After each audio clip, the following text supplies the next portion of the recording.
Et bonjour à toutes et à tous, on se retrouve pour une nouvelle séance de notre formation, toujours sur le langage de programmation Dart.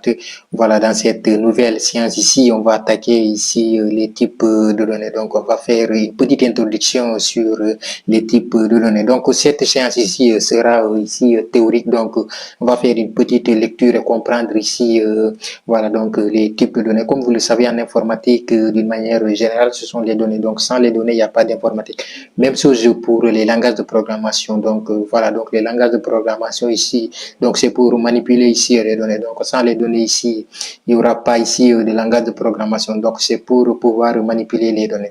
Donc ici, Dart est un langage de programmation moderne et puissant, idéal ici pour le développement d'applications web et mobiles. Il offre ici une véritable type, voilà, donc une variété de types de données ici pour manipuler et représenter ici des informations. Donc comme vous le savez ici, les informations ici, ce sont des données. Donc ici, on a les types primitifs qui sont les nombres, les booléens, les chaînes de caractères. Donc ici, avec les nombres ici, Dart prend en charge différents types de nombres, c'est-à-dire les entiers.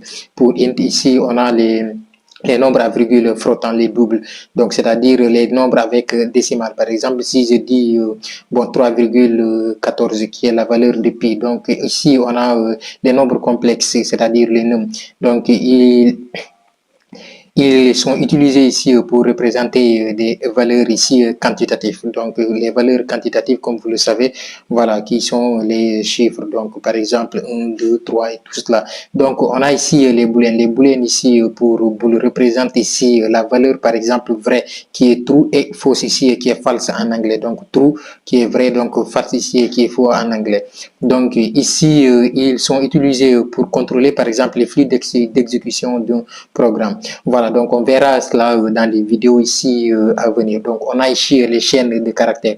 Les chaînes de caractères pour sont des séquences ici de caractères ici. Elles servent ici à stocker par exemple du texte et de les manipuler. Donc ici on va avancer, on va voir autre type de données. Donc on a ici les structures de données qui sont très importantes aussi. Je dirais que voilà, donc les structures de données, voilà, donc dans la programmation jouent un rôle très important. Donc ici on va voir donc les structures de données qui sont ici des types non primitifs, qui sont ici des listes des cartes ici et des ensembles. Donc avec les listes ici, bon, les listes on va dire en anglais, quand on veut représenter, on va dire liste comme vous le voyez ici entre parenthèses. Donc les listes sont des collections ici ordonnées d'éléments. Elles permettent par exemple de stocker des données de différents types. Donc on a ici les cartes ici, ce sont des maps ici, bon, ce sont des maps ici de collection non ordonnées ici d'association clé-valeur.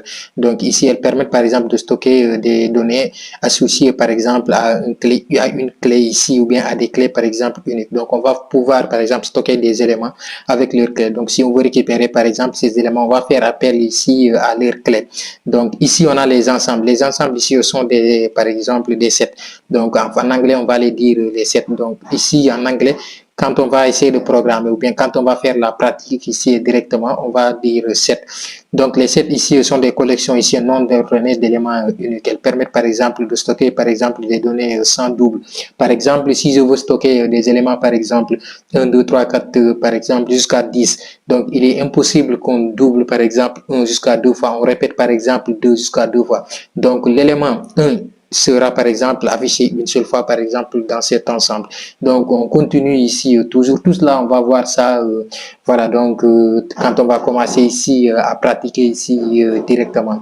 Donc voilà, ou bien on verra ces éléments ici un à un. Donc ici on a la déclaration des variables comme vous le savez ici. Voilà, donc ici les variables sont ici des conteneurs ou bien pour stocker. Donc ce sont des conteneurs ici pour stocker ici des éléments. Donc tous ces par exemple données ici, on va les stocké au niveau des variables. Donc voilà, donc la valeur peut changer par exemple pendant l'exécution ici du programme. Donc on a ici les constants. Les constants ici sont des conteneurs aussi pour stocker par exemple des données dont la valeur change. Dans la valeur ici ne change pas par exemple sur pendant l'exécution ici du programme. Donc, il va rester constant, comme ici le mot ici constant. Donc, je pense bien que on a ici parcouru l'ensemble. Donc, on a ici les types dynamiques, ici les types statiques. Donc, ici, quand on dit, par exemple, ici, typage dynamique, voilà. Donc, Dart ici utilise un typage, par exemple, dynamique. Cela signifie que, voilà, le type d'une variable n'est pas, par exemple, spécifique explicitement. Donc, le type, par exemple, est déduit automatiquement lors, par exemple, de l'exécution. Donc, on verra ça quand on va toujours pratiquer donc les types statiques. Donc, ici, un typage, par exemple, statique, le type statique ici d'une variable est spécifique explicitement. Donc, cela permet, par exemple, à détecter les erreurs, par exemple, de type et de compilation. Par exemple, lorsqu'on va créer ici une variable, donc on peut indiquer par exemple son type directement. Voilà, comme ça, ça va nous permettre d'avoir ici directement des erreurs. Si on veut l'utiliser pour voilà lui donner un ordre voilà qui ne peut pas exécuter. Donc ici avec les typages ici dynamiques, donc on laisse cela donc qui n'est pas explicite. Donc voilà, donc rien n'a été précisé. Donc tout cela on verra ça sur voilà les vidéos de pratique. Donc on va continuer toujours ici. On a la conversion par exemple des types et des par exemple transit. Donc on va passer cela. Donc tout cela on va verra ça au niveau suivant. Donc ici on a la manipulation par exemple des types de données, donc avec les opérations ici arithmétiques, ça vous le savez, donc avec les opérations de comparaison, les opérateurs ici logiques, les opérateurs de concaténation, tout cela on verra ça ici au niveau des vidéos qui vont suivre. Donc à chaque étape ici on verra les choses étape par étape, donc on va pas sauter. Donc par exemple pour les types, bon, on viendra par exemple prendre les num, on va les exécuter, les strings, on verra par exemple comment ça fonctionne.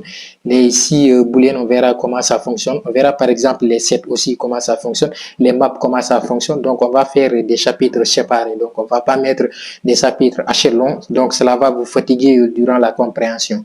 Donc ici c'est la fin de cette vidéo. Donc on peut dire que par exemple en résumé ici que Dart offre un système de typage de données ici complet et complexe, permettant ici de manipuler et de représenter ici des informations de manière efficace. La compréhension ici des types de données ici est essentielle pour la programmation en Dart. Je dirais que pour la programmation d'une manière générale. Donc, quand tu ne comprends pas ici les types de données, donc ça va être très difficile pour toi ici de comprendre ici, voilà, donc la programmation. Donc, ici, veuillez suivre cette série de formations ici, étape par étape. Cela va vous permettre ici de comprendre, voilà, donc comment les types de données ici fonctionnent en Dart, voilà, et donc ça va nous aider ici quand on va attaquer par exemple, voilà, donc le développement ici des applications web ou bien des applications mobiles.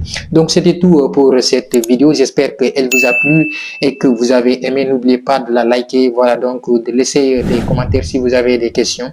Donc voilà, n'oubliez pas de vous abonner sur cette chaîne, d'activer la cloche de notification pour ne rater aucune de nos prochaines vidéos. Et on se dit à très bientôt pour une nouvelle séance.